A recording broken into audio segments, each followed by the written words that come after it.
Hi, Stephen. I'm Chris from Presto. I'm here to talk about your new CD of the Elgar and the Walton cello concertos.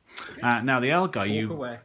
the Elgar you recorded back in the late '80s, I think, with Richard Hickox. I did, the late, much missed Richard Hickox. So what's made you come back to it now, and how's your interpretation changed over all those years? Well, so one probably should do repertoire once every 25 years. One should re-record. And I thought it was time to re-record, but the Elgar, and I don't know how it's changed. I'm sure it's changed because I've changed. I'm more than 25 years older. Which is a sad thought. But I don't change consciously. Just it changes with me as I change. And also, I really wanted to record the Walton Concerto, which I had never recorded, which I think is as great as the Elgar. I just adore it and love it and worship it. And it's the piece I'm most often asked to play with orchestras, actually. The Walton is? Yeah.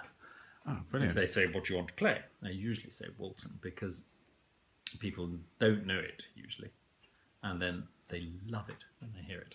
Absolutely, yeah. So, it suffered a bit its early reputation, maybe because it was it too romantic for the years that it was written? Exactly. Or? That's what I say. It was unfashionable, but he felt it was the greatest of his three concertos, and his wife also loved it. She felt it was a portrait of their relationship. And I met her once when I played it with Richard Hickox at the festival hall. She was a great character, Susanna. Did you ever meet William? No, I saw him once sitting in the box of a concert, but I never met him. Same with Britain. I saw him a couple of times sitting in the box, but I never met him. Yes. The Walton, it's interesting you say the Walton you asked to play that, or you play it a lot, because I don't see it on programmes that often. I know. I wonder if it's underrepresented. So I played a few times in America, a few times in Europe. And, often orchestras say, no, we want Dvorak or perhaps Elgar or Schumann. But sometimes they're always happy when they decide to take it, because audiences love it too. It's such a moving piece. Yeah. You mentioned in the booklet that there was talk of a double concerto with the violin concerto, which never happened. I remember hearing about that when I was a little boy. I remember, a teenager, I suppose. I remember writing a letter to a friend saying, Walton's going to write a double concerto for Heifetz and Piatigorsky. And, it got to some stage. I don't know whether he actually made sketches, but it never happened, sadly. Now, one of the things where you make such a beautiful, sweet tone is your gut core strings. That's right. Which I presume you're using on all this recording. Yes. Not my previous concerto recording. That's on steel string, Prokofiev and Shostakovich. Okay. For this one, it's back to my favoured gut strings. Is that because of gut we trust? Is that because of the lyrical nature of the works as much as anything? Yeah. And because the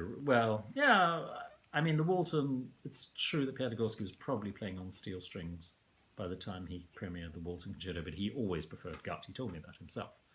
He loved the fact that I played on gut. He said, they're much better. So basically, all these works were written for the gut sound, the simpler, purer sound of gut. Yeah. Now, think about the Elgar in particular. The gut strings were Elgar as expected, and a lot of stylistic things like portamento in the playing again would have been in line with Elgar's, or Elgar would have expected that. Yes. You do. I think you take listening to say the old Beatrice Harrison recording. There's certainly you're aware of that recording, I assume. Yes, I did actually. It was a good point. I did actually, and I never listen to recordings of pieces that I'm going to play myself. But in this case, I thought I should listen to the Beatrice Harrison because it's Elgar conducting, and I want to see how much notice they take of his markings. And how much notice do they take? Not as much as I do, I have to say, but they do, of course.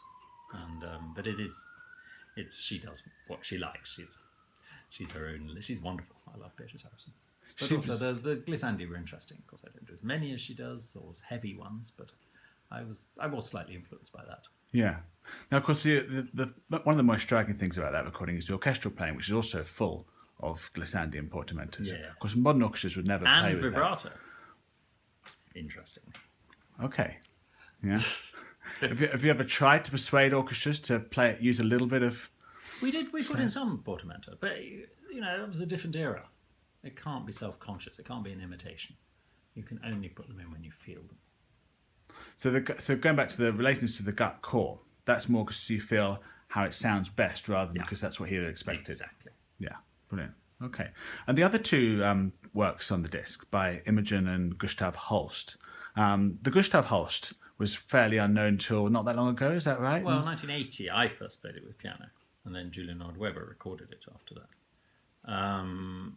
with orchestra, and other people have recorded it.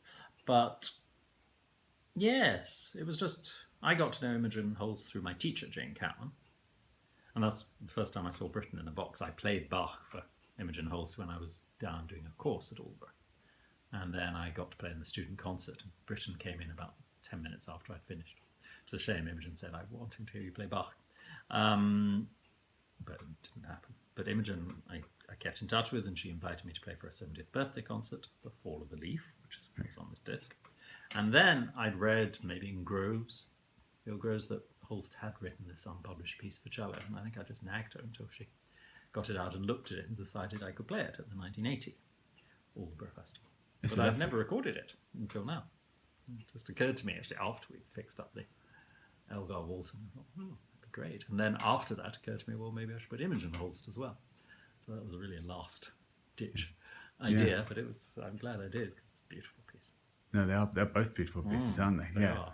The Imogen Holst, The Fall of a Leaf, it's got in 5 short moments. The title suggests it's quite a miniature sort of jokey piece, but it's quite. Joke, no. There's quite. That's by the almost frivolous nature of The Fall of a Leaf. It's just a leaf falling. I don't know, if you're a leaf, it's probably no joke to fall. But it's built around. There's the central slow movement. It's quite about death, I think, The Fall of the Leaf. I mean, you may find death very funny, but I'm not sure. They're more frivolous, I suppose, rather than just Well, it's not got really, descriptive because titles. the original piece from the Fitzwilliam Virginal book is very sad. It's falling melody. I don't think it's meant as a joke. I don't think there's any joke there. I don't know how much sense of humour Imogen had. I think she did, but she was a real fey eccentric lady. They don't have so many of those anymore. I remember her talking to an audience before a concert. And she said, we're all going to have a wonderful, wonderful time. And all the audience sort of giggled like children. Yes, but no, it's a very serious, poetic piece. It's very melancholy and very beautiful. It's only because I recorded it the same day. We were trying to get another day to record it, which just didn't work. I was offered an 8 o'clock in the morning slot. No. So eventually I said, okay, better do it. The only time to do it is the same day as the Walton Concerto. So I arrived early, except not early as I wanted for the sessions, because the taxi driver got completely lost. Anyway, so I arrived much later than I meant to. I was already a bit stressed, and then I had 2 hours before he had to let the orchestra in, or less, and I recorded it. And then we recorded the Walton, and then of course one always does the cadenzas when the orchestra's left, and they're huge cadenzas. I think so. I finished it, and then a film crew arrived. I'd forgotten. I'd said I'd video something, so I videoed. I wasn't going to video one of the cadenzas and Walton, but at the last moment I changed and videoed some of Fall of the Leaf, and so that got shown to people. Got to hear the piece. That's just one movement, and they loved it. As well they should. It's very special, poignant. Splendid. And the disc is out end of February this year, next week. Yes. I'm looking forward to it. I think it'll do very well. Thank you. Well, you've obviously heard it. I have. I think it's splendidly good. I'm sure everyone else will too. So, I hope so. It's great music. that's brilliant. And it's years since I've done a British disc, really. Well, I did Thomas Addis's piece, but a whole British disc, it's many, many years if I've ever done one. So it's nice. Lovely. Home music. Thank you very much. Pleasure.